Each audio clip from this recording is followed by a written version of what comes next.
Hey everyone, picture this. It's 1942 on the Eastern Front. The ground is shaking from the roar of heavy engines. Out of the forest, a massive steel beast slowly emerges, 57 tons of raw power. This is the German Panzerkampfwagen 6, known to the world as the Tiger I. Its legendary 88mm KWK-36 gun could punch through almost any Allied armor from distances where the enemy hadn't even spotted it yet. One well-placed shot and an American Sherman would burst into flames. One salvo and a Soviet T-34 turned into a twisted wreck of metal. This was the most powerful production tank of World War II, the most feared, and at the same time, one of the most unfortunate.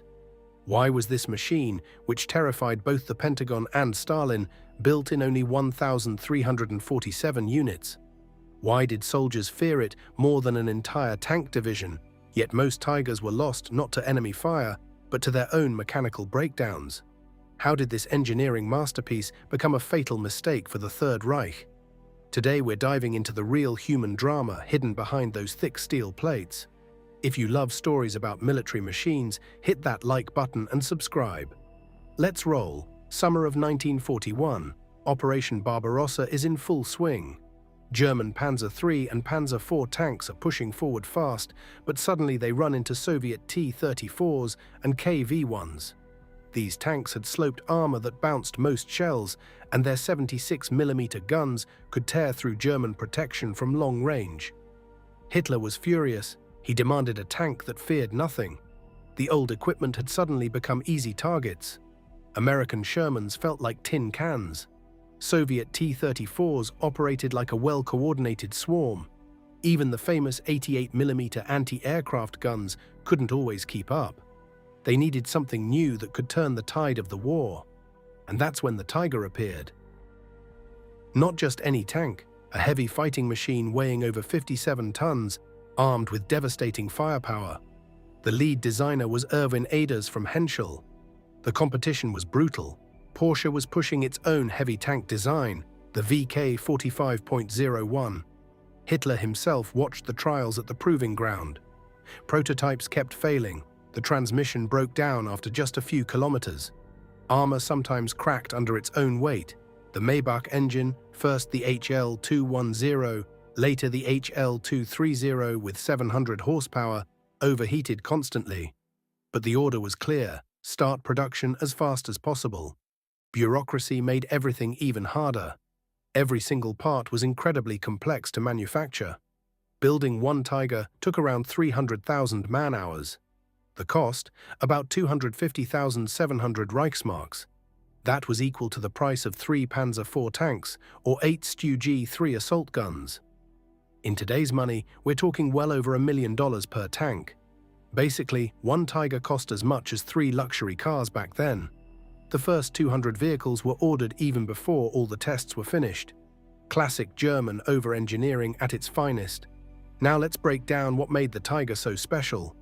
The main gun was the 88mm KWK-36 with a barrel length of 56 calibers. A 10-kilogram shell flew out at over 810 meters per second. At 2 kilometers, it could penetrate 140 millimeters of armor at a straight angle. Accuracy was outstanding. The tank carried 92 rounds. One good hit often decided the entire fight. Protection was impressive too. Frontal hull armor was 102 millimeters thick, the turret front between 100 and 120 millimeters, and the gun mantlet 120 millimeters. It didn't have the sharp slope of the T-34, but the sheer thickness made the Tiger almost untouchable from the front at long range. Side armor was 80 millimeters, a weaker spot, but getting close enough to hit the sides was never easy. The suspension was a real engineering feat. It used torsion bars with a huge number of interleaved road wheels. The tank could adjust the gun elevation by 20 degrees without stopping. It could even ford rivers up to 4 meters deep by driving along the bottom. But at 57 tons, that weight created serious headaches. The 725mm wide tracks often sank into mud. The transmission failed every 100 to 150 kilometers. The engine delivered 700 horsepower. On roads, it could reach 45 kilometers per hour, but in real combat conditions, it rarely went above 20 to 25. Fuel consumption was enormous. Operational range was only 120 to 195 kilometers. The Tiger wasn't fast, it was a tank that dominated the battlefield as long as it could keep moving. Its first combat use came in September 1942 near Mungar, close to Leningrad. 4 Tigers from the 502nd Heavy Tank Battalion moved into position. 2 got stuck in the mud, 1 broke down, but the ones that kept fighting showed terrifying effectiveness. During the Battle of Kursk in 1943, Commander Michael Wittmann stood out in particular. In his Tiger numbered 007, he destroyed 13 Soviet tanks in a single day. The Tiger saw action in Tunisia, Normandy, and the Ardennes. It became a true symbol of fear for the Allies. Many soldiers started suffering from what they called Tiger phobia. They imagined the Tiger appearing everywhere.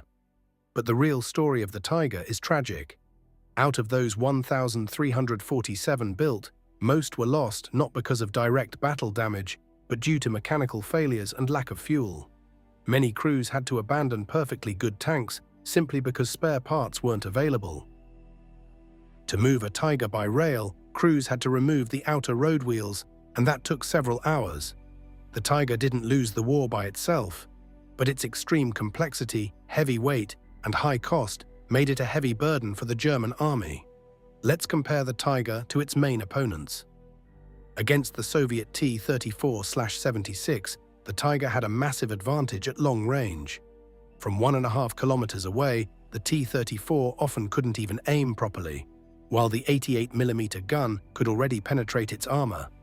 But the T-34 was much lighter, faster, and produced in huge numbers, over 80,000 of them. One Tiger could win a duel, but against a whole swarm the odds changed. Compared to the American Sherman, the Tiger also looked far superior in power. The Sherman was reliable and easy to repair in the field. The Tiger, on the other hand, needed complex maintenance, like a luxury car stuck deep in the mud. One Sherman would lose, but 10 Shermans often won thanks to numbers and better logistics. Later, the Soviet IS-2 appeared with its 122mm gun. At close range, it could penetrate the Tiger's armor, but at longer distances, the Tiger still held the edge in accuracy and protection. In the end, the Tiger beat almost every opponent in armor, firepower, and optics. But it lost badly in mobility, ease of maintenance, and production cost. Those weaknesses turned it into a strategic miscalculation. The Tiger I left a lasting mark on history, not as a war-winning tank, but as a symbol of German engineering brilliance, and at the same time of overambitious design. It proved that you can build the strongest machine possible, but if it doesn't fit the real demands of war, it becomes an incredibly expensive monument. Was the Tiger worth all that money and effort? Could modern military tech repeat the same mistake of making things too complicated?